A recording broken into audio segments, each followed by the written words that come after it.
Et bonjour à tous. Aujourd'hui, je suis parti dans les montagnes, sur plusieurs lieux, pour pouvoir essayer de trouver des minéraux. Je suis pas très loin d'un parc régional et c'est l'occasion de rappeler quelques petites règles. Donc là, pas de souci, je suis à l'extérieur du parc, mais sachez qu'il est interdit dans la plupart des parcs régionaux de ramasser des pierres. Celui qui est juste à côté de moi, non seulement il est interdit quasiment de tout faire, promener des chiens, bivouaquer, poser une tente, ramasser des fleurs, mais également ramasser des minéraux et emporter des pierres ou des minéraux dans son sac. Donc faites bien attention à ne pas être dans un parc régional quand vous allez explorer. Aujourd'hui, on démarre dans le lit d'une rivière, plus exactement d'un fleuve. Je vais vous montrer quelques petites pyrites en place et des fossiles en place. Vous allez voir que forcément, on est dans le cours d'un fleuve, donc il y a le passage de l'eau et les pyrites sont très altérées. Mais néanmoins, c'est intéressant de les voir en place. Tenez, regardez là-bas, c'est bien rouge. On va s'approcher. Une trace de fer. Et bien regardez, hop, de la pyrite.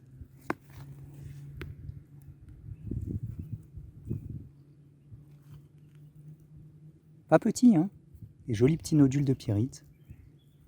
Ça, c'est bon signe. Ah, je pense qu'on en trouvera d'autres. Vous voyez, on trouve des traces de fer un peu partout. Encore de la pyrite. Et là-bas,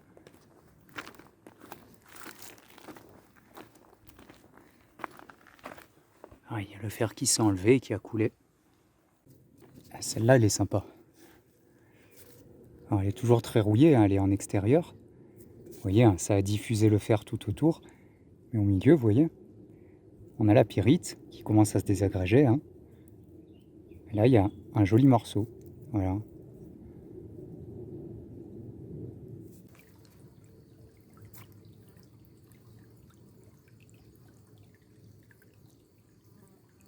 On a ce morceau qui est intéressant. Alors ça a été pyritisé. Et là, vous voyez la forme. Je pense que c'était un fossile qui s'est pyritisé. C'est amusant. Ah, tout un nodule tout ferreux avec le fossile au milieu. Alors là, on va essayer de faire un truc. Là, il y a de la pyrite à l'intérieur. On peut en voir un petit peu. Vous voyez, il y a une faille tout le long. Je vais essayer de casser le long de cette faille pour voir ce qu'il y a dans la roche. Hop. On va voir ce que ça donne. Peut-être que ça donnera rien du tout. C'est juste pour regarder.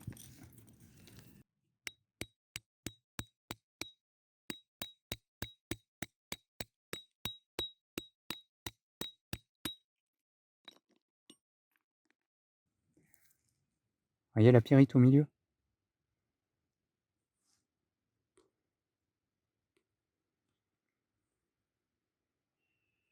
Bien scintillant.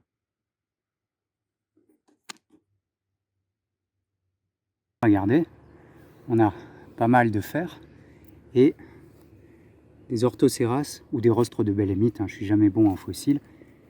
Et vous voyez, ils sont pris dans le fer. On les voit bien. Alors, je vais essayer bêtement. Ah bah. Voilà. Alors, je ne sais pas si au nettoyage ça peut rendre quelque chose, mais c'est amusant.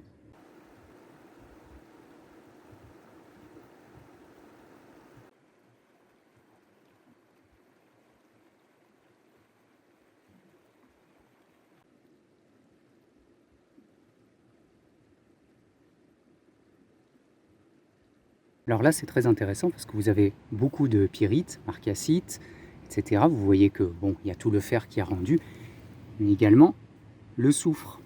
Voilà, là-dessus, là, il y a un encroûtement. Vous avez le fer qui part ici, le soufre qui fait un encroûtement. Donc tout ça, c'est le soufre de la pyrite.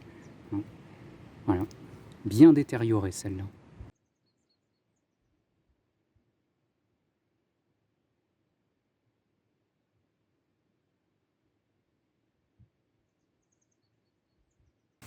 Encore une belle coulée ferreuse, avec tout le soufre qui s'en va. D'ailleurs, un beau petit rostre, joli petit fossile.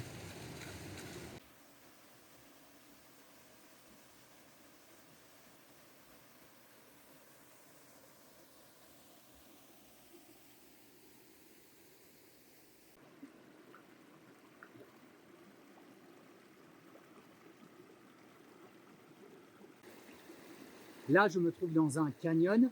Normalement, on ne trouve rien. Parce que vous voyez, c'est très lisse au niveau des parois. Normalement, avec toute l'eau qui est passée, on ne va pas trouver quelque chose d'intéressant. Mais je voulais quand même y aller parce que c'est vachement beau.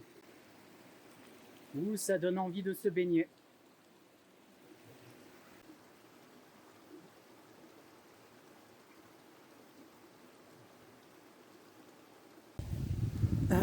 Ça sent le sanglier. On va faire attention le soir.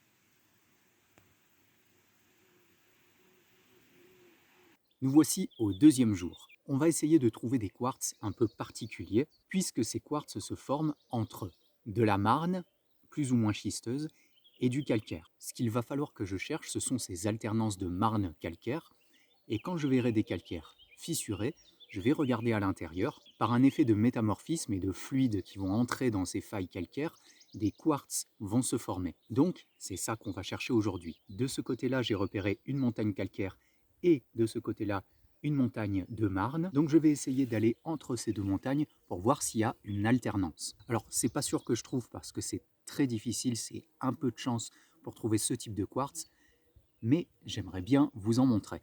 Et puis comme d'habitude, si on trouve rien, c'est pas grave, le paysage est magnifique, ça fera de belles vidéos.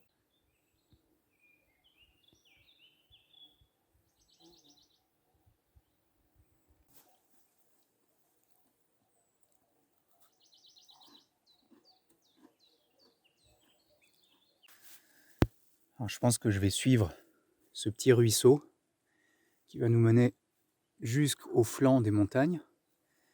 Et là, vous voyez, là, on est dans une marne assez schisteuse. Vous voyez, ça fait des plaques. Il faudrait que je me déporte un peu plus à droite, je pense, pour rejoindre le côté calcaire. Parce que là, on a vraiment quasiment que de la marne. Donc voilà, on va monter, on verra bien. Voilà. Là, je vois le flanc de la montagne. Je pense que je vais contourner un petit peu par là. J'ai un problème. Il est 8h30 du matin. Et il fait déjà une chaleur à crever. En plus, pour l'instant, je suis à l'ombre, pas encore au soleil. Et pour ceux qui me suivent un peu, vous savez que au-delà de 30 degrés, je commence à pas être très bien. Je ne sais pas si je vais pouvoir continuer aujourd'hui. Surtout que là, je suis au sommet d'une montagne, donc faut pas que je fasse le con. Je vais me reposer un peu, puis on va voir comment ça se passe. Ça va être compliqué. Ce que je vais faire, c'est que je vais me rapprocher de mon campement. Je pense que j'ai repéré des petits coins, donc je vais faire ça. Ce sera mieux. Je pense que je serai plus au frais. Et puis en plus, il y a des ruisseaux. Je pourrais un peu m'humidifier. Pour cette matinée, abandon de mission. J'ai trop chaud. Le métier de cristallier, quand on ne supporte pas la chaleur, pendant l'été, il faut couper pendant quelques mois. Et ça me fait quand même un peu chier de ne pas aller au bout de ma mission. Mais bon, on va pas risquer un malaise au sommet d'une montagne. Surtout que là, je crois que ça capte pas du tout. Donc bon, du coup, direction le lieu que j'avais repéré proche de mon campement. Alors ce qu'il y a de bon déjà, c'est que je vois ce que je vous avais expliqué précédemment, c'est-à-dire les deux alternances de roches qu'on cherche. Et j'ai pu repérer, alors c'est des rochers qui sont tombés, donc ça, on ne va pas trouver ce qu'il faut, mais par contre, j'ai repéré les indices qu'il nous faudra. Donc j'espère que ce sont de bons indices. Là, je continue à marcher, et puis on va voir sur place. Alors vous voyez, ça, je pense que c'est pas bon. Vous avez marne, calcaire, marne, mais c'est pas suffisant. Il faut vraiment une alternance marne, calcaire, comme des feuillets. Enfin, pas tout fin, mais bon, là, on n'a que 2 couches. Puis, quand on regarde à l'intérieur, voilà, c'est vraiment stérile. Il n'y a pas de minéralisation, il n'y a même pas de calcite. Donc, on va continuer, ça me paraît pas très bon. Il fait définitivement trop chaud. Là, il est 11h, il fait 34 degrés. Voilà. Donc voilà ce que je vais faire.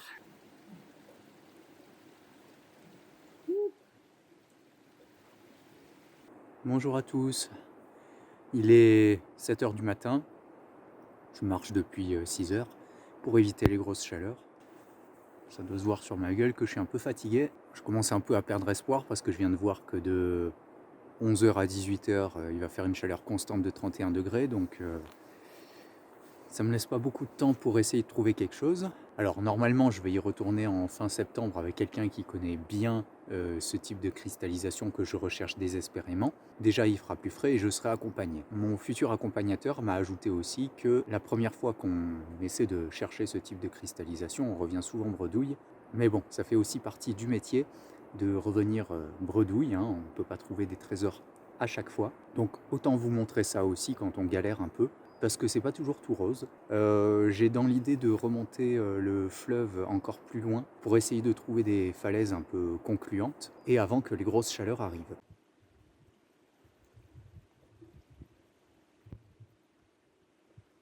Bon, au moins c'est un super paysage, hein. C'est déjà ça, on profite de la nature. Je suis un peu inquiet, je viens de croiser la trace du plus dangereux des prédateurs. Donc on va faire attention.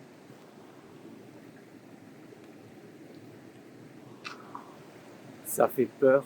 Une chose à noter, c'est que plus je remonte le cours du fleuve, moins je trouve de pyrites, comme j'ai pu vous montrer au début de vidéo. Donc si vous êtes à la recherche, là en l'occurrence, de pyrites, le but du jeu, ça va être de remonter le fleuve, le cours d'eau, jusqu'à ce que ça s'arrête. Et normalement, le filon, l'occurrence de pyrites, devrait être à peu près dans cette zone-là. Mais voilà, c'est un petit truc à savoir. Là, ce qu'il y a de sûr, c'est que j'ai dû dépasser l'occurrence de pyrites puisque je ne trouve plus du tout de pyrites. Et il commence à se faire tard dans la matinée, il commence à faire chaud, donc je vais devoir faire demi-tour. Encore une fois, chou blanc, mais que voulez-vous, ça fait partie du jeu. Et vu que demain c'est le départ, je pense que je vais vous laisser là, en espérant que la prochaine fois que je retourne dans ces zones-là, je trouve beaucoup plus de choses, car cette fois-ci je serai accompagné d'un connaisseur du lieu, et vous l'avez d'ailleurs déjà vu dans la vidéo sur la pyrite et améthyste du Var. Donc en attendant une prochaine vidéo et des découvertes un peu plus fructueuses, je vous dis à bientôt pour de nouvelles découvertes. Et non, c'est pas fini, je vous laisse pas là. Parce qu'au final, je me suis dit, ok, on va laisser tomber les quartz, j'en trouve pas. Donc je suis reparti sur les pyrites et j'ai essayé de comprendre un peu mieux comment elles étaient formées. Et j'ai pu faire une jolie découverte. Donc au moins, on part pas sur un échec complet. Donc j'espère que cette dernière découverte va vous plaire. Je vous laisse avec cette prospection et à la fin de la vidéo, comme d'habitude, avec les photos des découvertes. Et si ce n'est pas déjà fait, n'oubliez pas de vous abonner, ça soutient toujours. Et si vous avez aimé la vidéo, mettez le pouce bleu. L'éclairage est profondément dégueulasse, je ne sais pas pourquoi je me suis mis ici. J'ai trouvé ces deux pyrites. La première qui suit une belle ligne, donc je vais essayer de fracturer en deux. Et la deuxième, vous voyez là on voit bien la pyrite tout le long. Par contre ça va être beaucoup plus difficile à fracturer. Je vais déjà commencer par ça. Voilà, c'est ouvert en deux. Faire le point. Je vais agrandir un petit peu parce que c'est pas facile à voir. Voilà, c'est tout plein de petits grains de pyrite. Ici de la pyrite un peu rouge. Et ça fait des reflets très jolis. Bon, très très dur cette pierre. J'ai réussi à fracturer un petit bout pour voir. Et c'est vachement intéressant. Regardez comme elle est belle à l'intérieur. Bien brillante. On voit des cubes aussi. Donc ce qu'il faudrait, c'est que je la fracture correctement. Regardez ça comme c'est joli. Pas beau ça?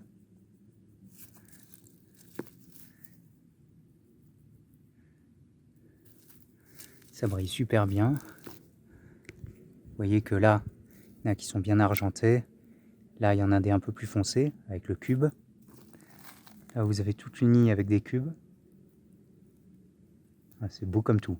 Bon, finalement, je change mon fusil d'épaule. Au lieu de rechercher les traces de rouille qu'on peut voir de temps en temps, tenez, comme là-bas, où la pyrite est très altérée, je vais plutôt chercher ce type de pierre un peu ocre et voir s'il y a, comme tout à l'heure, comme ce que j'ai ouvert, s'il n'y a pas des pyrites tout le long.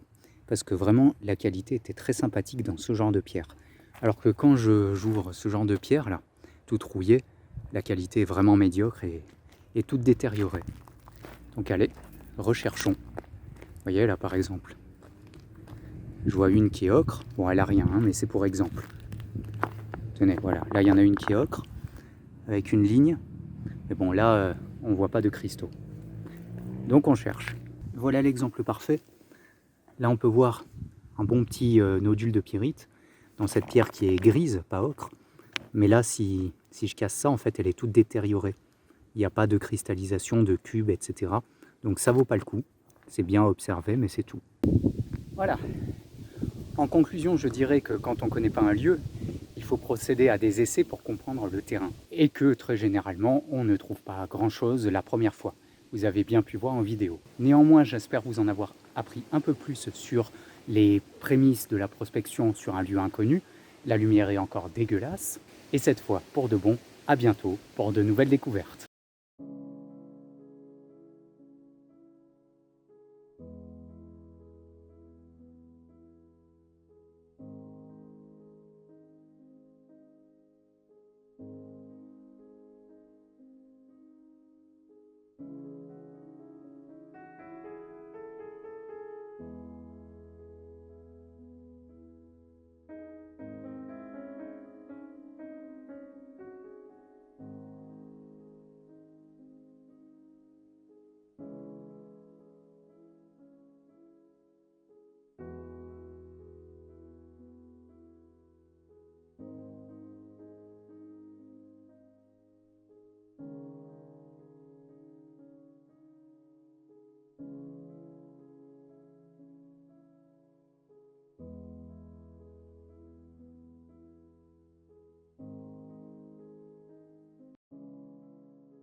Quelle connerie j'ai eu de venir au mois de juillet.